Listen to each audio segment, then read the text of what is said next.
anunciamos Jesus, vai para o ar.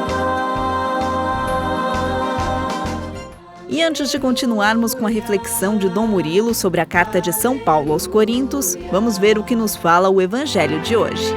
Naquele tempo, disse Jesus aos seus discípulos: Vocês são o sal da terra. Ora, se o sal perde o gosto, com o que poderemos salgá-lo? Não serve para mais nada. Serve só para ser jogado fora e ser pisado pelos homens. Vocês são a luz do mundo. Não pode ficar escondida uma cidade construída sobre um monte. E ninguém pode acender uma lâmpada para colocá-la debaixo de uma vasilha. E sim, para colocá-la num candeeiro, onde ela brilha para todos os que estão em casa. Assim também, que a luz de vocês brilhe diante dos homens, para que vejam as boas obras que fazem e louve o Pai de vocês que está no céu.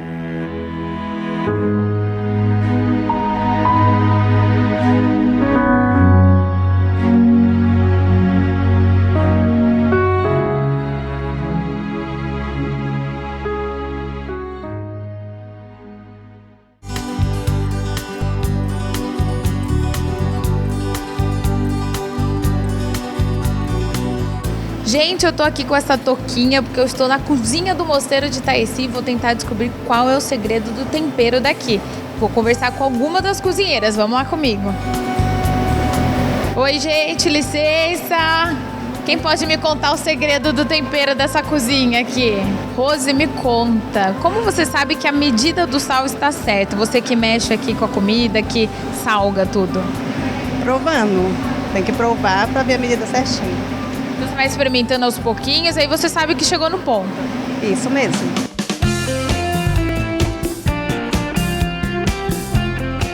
Elisângela, eu quero saber uma coisa. Você já se imaginou cozinhando sem sal? Já. Como foi essa experiência? Como que ficou a comida? Olha, pra mim não ficou muito boa, né? Mas é por conta da minha família, meu pai e minha mãe é hipertenso, então eu já comi a comida sem sal, mas eu não gostei. É um pouco ruim. Tem tempero, mas não tem sal, então não, parece que a comida não fica muito boa. Tem um gosto, sabor do tempero, mas parece faltar alguma coisa, né? Que realmente o sal.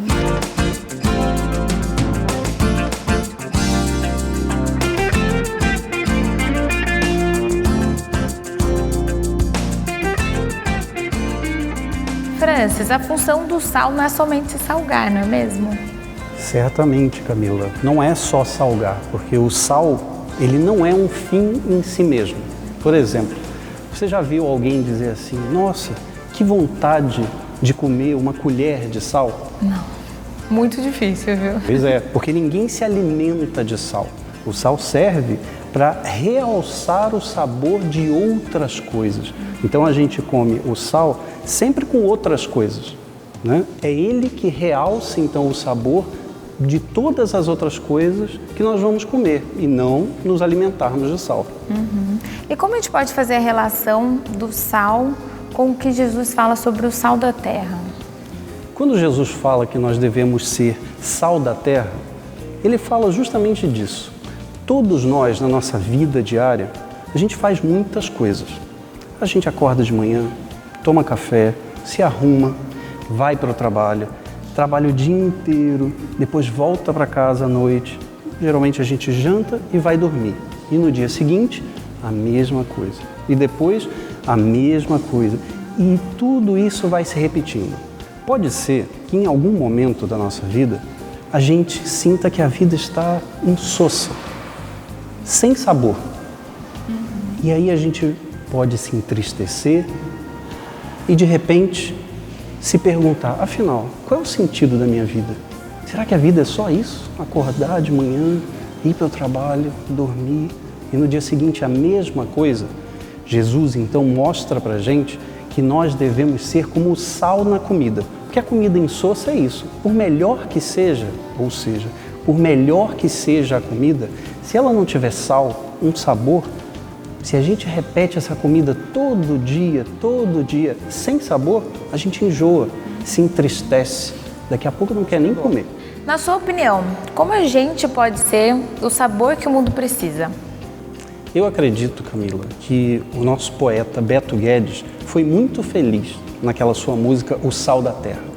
Naquela sua música, na letra da música, é uma poesia, ele diz que nós vamos precisar de todo mundo e que precisamos fazer o paraíso agora, aqui.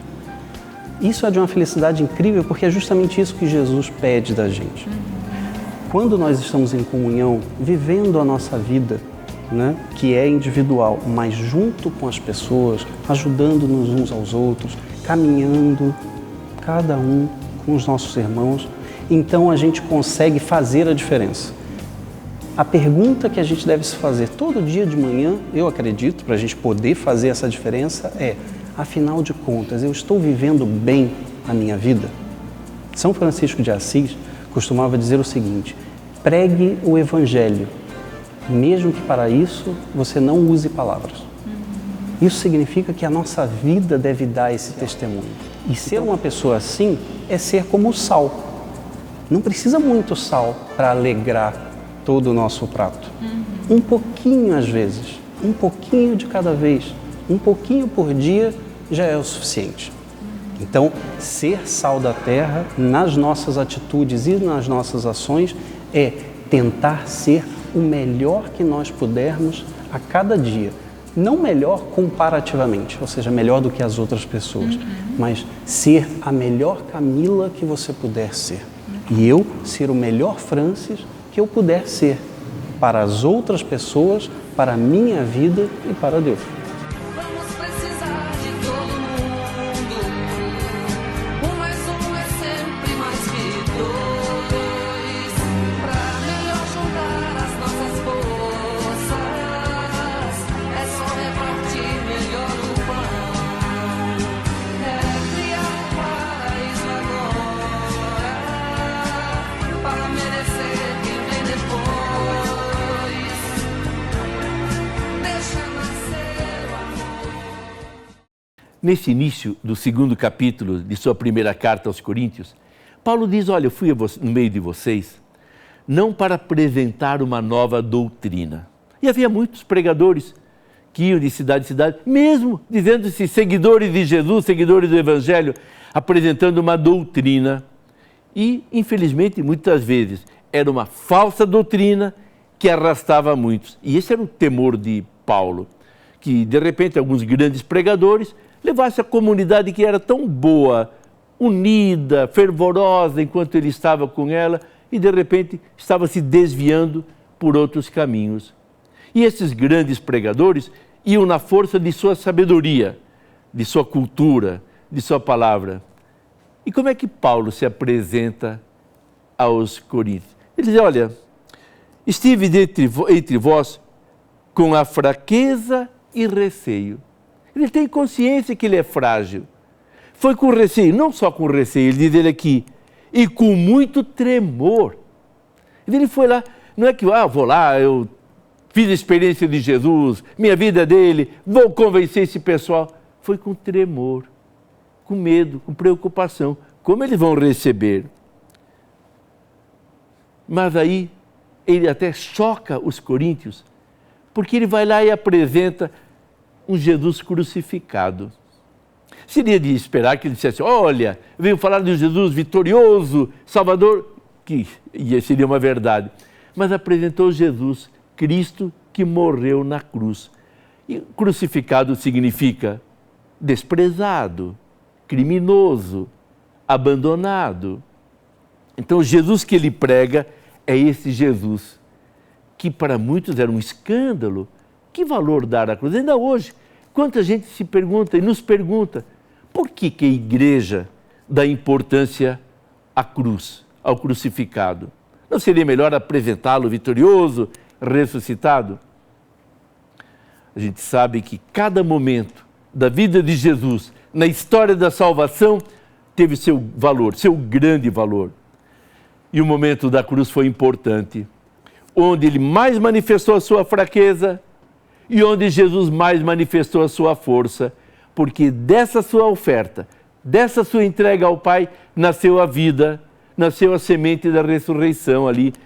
O Pai o ressuscitou pela sua obediência até a morte. E Paulo completa, e morte de cruz. Então, o Cristo que Paulo apresentou aos coríntios e que faz questão de manter, é este Cristo, revestido da fraqueza humana, mas cheio da força de Deus. Depois, Paulo se apresenta a si mesmo como pregador. Um pregador medroso, fraco, com pouca capacidade de falar. É sabido, não era um pregador daqueles assim que arrasta multidões, que tem grandes dotes oratórias. Devia ser um pregador modesto, mas a força estava naquilo que ele tinha no coração, na sua convicção. Pense um pouco nas pessoas que mais impressionaram você, que mais assim modificaram sua maneira de pensar. Foram aquelas que falavam bonito, de forma forte e poderosa.